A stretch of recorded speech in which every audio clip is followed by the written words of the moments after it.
मैं राज पांडे, आप देख रहे हैं आरसीएम टुडे। आइए जान लेते हैं अभी के लेटेस्ट अपडेट के बारे में। अभी की बड़ी खबर, ब्रेकिंग न्यूज़ के बारे में बात करेंगे। पूरी खबर विस्तार से देंगे। सच को सच कहेंगे, झूठ को झूठ कहेंगे, न पक्ष न विपक्ष वल्ली निष्पक्ष। मैं हमेशा आपको ऑथेंटिक जानकारी देने का प्रयास करता हूँ। मेरा कर्तव्य बनता है जो भी जानकारी आपको मिले सही और सटीक मिले। इसलिए मैं दिन रात परिश्रम करता हूँ, आपके लिए जानकारी कलेक्ट करता हूँ। आज के समाचार पत्रों में आप लोगों ने पढ़ा था कि नगर निगम में भर्ती होगी, लेकिन भर्ती होगी कब तक? सभी के जहन में एक सवाल है। समाचार पत्र में यह भी लिखा था कि फाइल शासन में विचाराधीन है, स्वीकृति मिलते ही भर्ती प्रक्रिया शुरू की जाएगी। क्या भर्ती उत्तर प्रदेश अधीनस्थ सेवा चयन आयोग के माध्यम से होगी या विभाग के माध्यम से होगी? आपके जहन में एक सवाल है। मैं आपसे बताना चाहता हूँ, जितने भी प्रतियोगी छात्र इस वीडियो को देख रहे हैं, कोई भी दर्शक हो इस वीडियो को देख रहा है, उन सभी से बताना चाहता हूँ कि पूरी जानकारी मैं कलेक्ट कर लिया हूँ। देखिए, जो 1400 कुछ पदों पर भर्ती होनी है, जिसके संबंध में मैं आपको जानकारी देने जा रहा हूँ। बहुत ही बड़ी भर्ती होगी नगर निगम की, लेकिन दुख की बात यह है कि यह भर्ती आउटसोर्सिंग पर की जाएगी, क्योंकि जितने भी 4th क्लास के कर्मचारी होंगे उनको समूह घा के अंतर्गत रखा गया है और समूह घा की भर्ती आउटसोर्सिंग के माध्यम से होगी, जो मेरे द्वारा जानकारी कलेक्ट किया गया है। भर्ती कब तक होगी? तो भर्ती होगी जुलाई से स्टार्ट, जिसकी प्रबल संभावनाएं हैं। जो जानकारी मिली है, भर्ती नगर निगम के द्वारा किया जाएगा, बोर्ड से नहीं होगा। उत्तर प्रदेश अधीनस्थ सेवा चयन आयोग 4th क्लास की भर्ती नहीं करेगा और न करता है। कभी भी आप लोगों ने देखा वो नहीं करता है। हाँ, 200 कुछ पद हैं लिपिक के, इस पर भी शासन निर्णय लेगा। यह भर्ती आपको नवंबर-दिसंबर तक देखने को मिल सकती है। तो जो मुझे जानकारी थी मैंने आपको बता दिया। समूह गा में हाई स्कूल कक्षा 8 पास मांगा जाएगा। समूह घा में हाई स्कूल कक्षा 8 मांगा जाएगा, 5 भी मांगा जा सकता है। और जो लिपिक की भर्ती होगी उसमें इंटरमीडिएट प्लस कंप्यूटर की डिग्री मांगी जा सकती है। अगली अपडेट है, लेखपाल के कारण पेट लटकेगा, जैसा कि हमने थंबनेल में लिखा है। पूरी खबर को सुनने से पहले अगर आप इसी प्रकार की ऑथेंटिक जानकारी प्रतिदिन चाहते हैं तो अभी चैनल को सब्सक्राइब करें, बेल आइकन दबाएं, ऑल पर सेलेक्ट करें।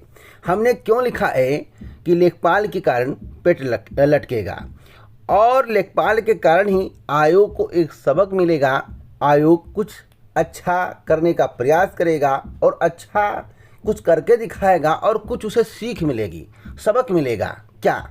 देखिए, कुछ लोगों ने हमसे सवाल किया कि शॉर्ट लिस्ट की बात की गई है पेट में, यानी कि जो पेट पहली बार आयोजित किया गया उसमें केवल शॉर्ट लिस्ट की बात की गई। कितने गुना कैंडिडेट मुख्य परीक्षा में बुलाए जाएंगे इसका कोई जिक्र नहीं किया गया। तो भाई, आप शॉर्ट लिस्ट 15 गुना कर दीजिए, 18 गुना कर दीजिए। अगर उससे 1-2 नंबर कोई कम रहेगा, वह चूकेगा नहीं, सीधे कोर्ट जाएगा। कुछ लोगों ने हमसे कहा कि यूपीपीएससी के माध्यम से नोटिफिकेशन में नहीं बताया जाता है। भैया, नोटिफिकेशन के माध्यम से अवगत यूपीपीएससी पहले ही करा देता है कि जो प्रीलिम्स परीक्षा होगी पीसीएस की, उसमें हम इतने गुना कैंडिडेट को मुख्य परीक्षा के लिए क्वालिफाई कराएंगे। सभी को मालूम रहता है, कोई ऐसा शख्स नहीं है जो इस बात से इनकार कर दे कि पहले यूपीपीएससी के माध्यम से सूचित नहीं किया जाता है। तो जब आप प्रारंभिक परीक्षा करा रहे हैं या प्रारंभिक अर्हता परीक्षा करा रहे हैं, या तो आप एक कट ऑफ निर्धारित कर दीजिए, 80, 85, 90 जो इच्छा हो, कितना नंबर पाने वाला क्वालिफाई होगा, सभी को मुख्य परीक्षा में बैठने का मौका दिया जाएगा। या तो आप पेट के साथ भी बता दें, जब भी मुख्य परीक्षा आयोजित की जाएगी तो पदों के सापेक्ष इतना गुना कैंडिडेट बुलाए जाएंगे। लेकिन आपने तो कुछ नहीं बताया, आपने कहा शॉर्ट लिस्ट करेंगे। शॉर्ट लिस्ट का मतलब क्या होता है? कितना गुना करेंगे? 10, 15, 20? कुछ लोगों ने कहा कि प्रिंट मीडिया के माध्यम से और इलेक्ट्रॉनिक मीडिया के माध्यम से। अध्यक्ष जी ने बताया है, भैया इलेक्ट्रॉनिक मीडिया और प्रिंट मीडिया का कोई मतलब नहीं, नोटिस वेबसाइट पर आना चाहिए। जब तक नोटिस वेबसाइट पर नहीं आएगा, सभी को जानकारी नहीं मिलेगी। ऐसे ही भर्तियां फंसती हैं, और भर्तियां फंसाने का काम आयोग ही करता है। बाकायदा समझा देना चाहिए। आप पहले कहोगे 25 रुपया फीस लगेगा, बाद में 200 रुपया फीस लेने लगोगे। तो क्या ये कमाई का धंधा बन गया है कि आप प्रारंभिक अर्हता परीक्षा के लिए फीस दो, मुख्य परीक्षा के लिए फीस दो? काफ़ी परेशान लोग हो गए हैं। इससे संबंधित कई सवाल हमसे पूछे गए थे, तो इसी के कारण मैं आपको बता दूं, जब तक पेट का नोटिस नहीं आएगा, पेट में कितने कैंडिडेट बैठेंगे इसका नोटिस नहीं आएगा, कट ऑफ का नोटिस नहीं आएगा, तब तक लेखपाल पीटी परीक्षा के लिए जो आवेदन लिया जाएगा उसका नोटिस नहीं आएगा। यानी कि सबसे पहले लेखपाल का नोटिस, उसके बाद पीटी का ऑनलाइन आवेदन होगा। तुरंत नहीं होगा, यह भी बता दूं, तुरंत नहीं होगा। कुछ दिन आयोग देखेगा कहीं मामला कोर्ट तो नहीं जा रहा है, किस कमी के कारण जा रहा है, क्या तथ्य बच्चों ने पकड़ा है, प्रतियोगी छात्रों ने पकड़ा है, अभ्यर्थियों ने पकड़ा है, उसमें संशोधन किया जाएगा। यानी कि पीटी का जो अगला नोटिस होगा उसमें बड़ा चेंजिंग आपको देखने को मिलेगा। आपको पूरी जानकारी पहले से अवगत करा दी जाएगी। बातों को आप समझ गए होंगे, मुझे ज़्यादा बताने की आवश्यकता नहीं है।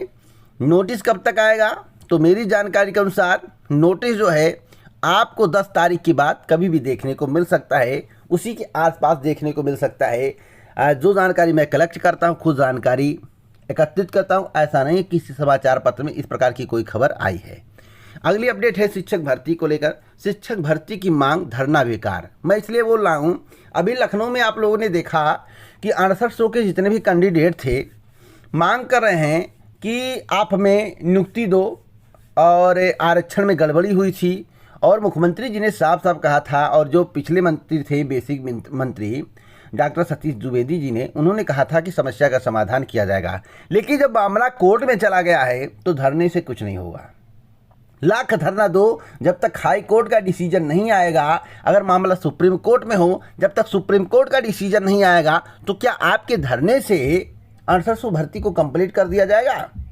जब तक डिसीजन नहीं आएगा आपका धरना बेकार है। इसलिए जितने भी कैंडिडेट 6800 में चयनित होने के इच्छुक हैं, जिनको लगता है कि मेरा चयन होगा, सूची जारी हो गई थी, मैं आपको बताना चाहता हूं, उन सभी से मैं रिक्वेस्ट करूंगा कि आप धरना प्रदर्शन बंद करिए।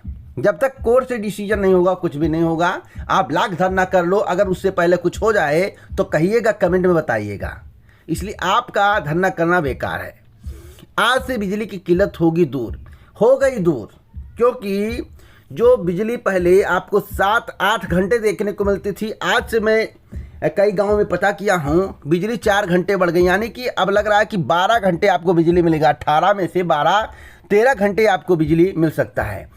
एक और रीज़न हो सकता है, मुख्यमंत्री जी ने कहा है कि ईद के वक्त, यानी कि जो मुसलमानों का त्यौहार है, उसमें बिजली की कटौती नहीं होनी चाहिए, भरपूर बिजली मिलनी चाहिए। यानी कि मुस्लिमों के बारे में योगी सरकार ने जो घोषणा की है सराहनीय है। और मैं आपको बता दूं, सभी जाति धर्म को लेकर चलना चाहिए, ये सरकार का लक्ष्य है। एक तरफा कार्य नहीं करना चाहिए। आज योगी जी ने जो किया है सराहनीय है।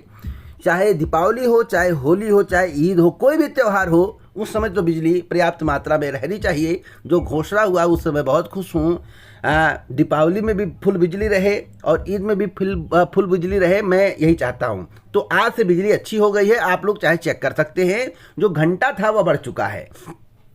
अगली अपडेट है यूपी SSSC परीक्षा परिणाम को लेकर। देखिए, मैं हमेशा ऑथेंटिक जानकारी देता हूं, और जो मुझे जानकारी मिली है इससे आप चौंक सकते हैं। देखो, 100 दिन का जो लक्ष्य है उसके अंतर्गत कार्य किया जा रहा है। परीक्षा से 100 दिन से लेकर 200 दिन के भीतर परीक्षा परिणाम घोषित होगा।